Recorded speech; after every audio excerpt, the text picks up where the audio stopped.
Bupati Goa, Adnan Puricta Ihsan, menyalurkan hak pilihnya di TPS 004, depan Rujab, Kelurahan Tombolo Kecamatan Somba Opu, Kabupaten Goa, Sulawesi Selatan, Sulsel, Rabu, 27 November 2024. Adnan menyalurkan hak pilihnya bareng istri Priska Paramita Adnan. Di TPS ini, jumlah DPT sebanyak 585, dengan rincian laki-laki 295 dan perempuan 290. Adnan berharap tingkat partisipasi pemilih di Goa meningkat. Partisipasi pemilih di Goa terus meningkat setiap pemilu. Adnan menyebutkan, pada pemilu 5 tahun lalu partisipasi di Goa sebanyak 77%. Kemudian, pada saat saya mencalonkan di periode kedua, partisipasi pemilih 79% lebih dan Pilpres lalu, 2024, 82,83%, sebutnya. Sehingga Adnan berharap di Pilkada Goa 2024 ini, partisipasi pemilih tak jauh beda dengan Pilpres lalu.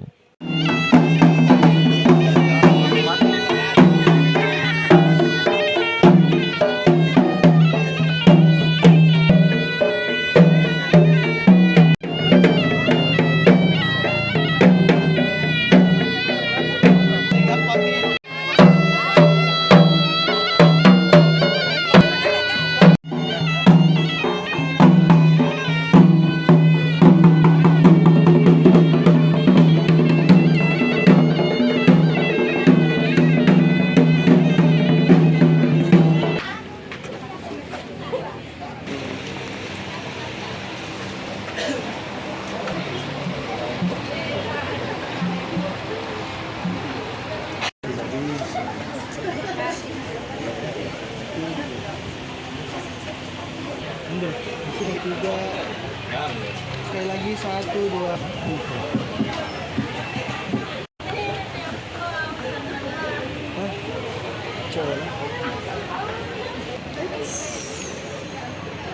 Tahan, siap. Yang ini.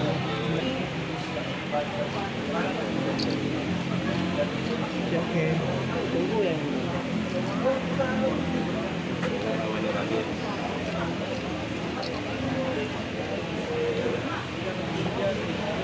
Induk.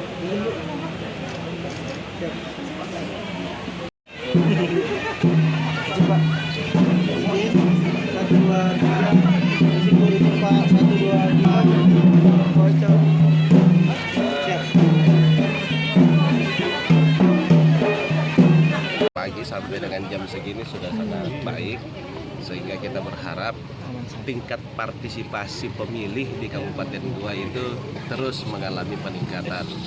Waktu 5 tahun yang lalu, pemilu 5 tahun yang lalu, partisipasi pemilih kita pada saat pemilu itu 77%. Dan pada saat saya mencalonkan sebagai Bupati periode kedua tahun 2020, itu 79% lebih, hampir 80%. Lalu kemudian pada pemilu kemarin terjadi peningkatan lagi. Partisipasi pemilihnya menjadi, kalau saya tidak salah, 82 atau 83%. Nah, saya berharap partisipasi pemilih kita di Kabupaten Goa ini tidak jauh daripada partisipasi waktu Pilpres kemarin, 83%. Jadi itu menunjukkan bahwa tingkat demokrasi di Kabupaten Goa ini semakin membaik dan semakin menunjukkan kedewasaan dalam berdemokrasi. Sebab salah satu ukuran keberhasilan melaksanakan pilkada maupun pemilu itu berada di tingkat partisipasi pemilihnya. Jadi kalau semakin tinggi partisipasi pemilih, maka tingkat kesadaran masyarakat juga semakin tinggi. Oleh karena itu harapan saya partisipasi pemilih bisa tinggi dan berjalan dengan baik, lancar, dan sesuai dengan harapan. Kalau agenda ini hari selain di sini Pak pencoblosan apa lagi Pak? Mungkin kita akan pantau beberapa TPS bersama dengan Forkopimda. Setelah itu kita akan ada Des Pilkada untuk memantau. Karena setelah ditutup ini kan yang dimulai perhitungan awalnya itu gubernur dulu. Setelah itu mungkin sore jam 4 atau jam 5 berdasarkan laporan dari KPU baru dihitung untuk pemilihan bupati. Jadi mungkin yang kita tahu hasilnya lebih dulu berdasarkan quick count yang ada, mungkin saja pemilihan gubernur dulu.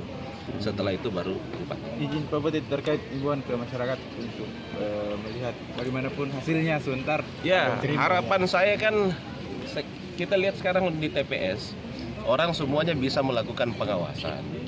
Siapapun bisa melakukan pengawasan dan saya lihat tidak ada satupun TPS yang tidak memiliki saksi, baik saksi gubernur maupun saksi bupati.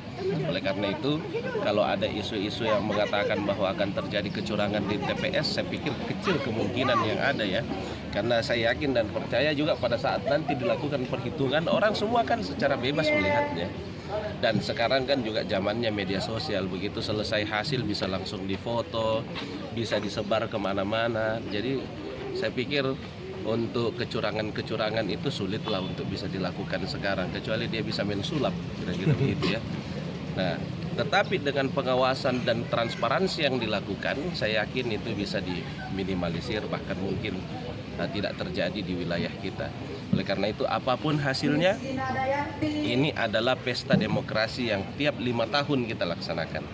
Jadi jangan karena persoalan hasil, pasti ada yang menang, pasti ada yang kalah, itu hal yang biasa. Tetapi yang harus kita junjung tinggi adalah kita semua tetap bersaudara dalam bingkai keluarga besar Kabupaten Goa.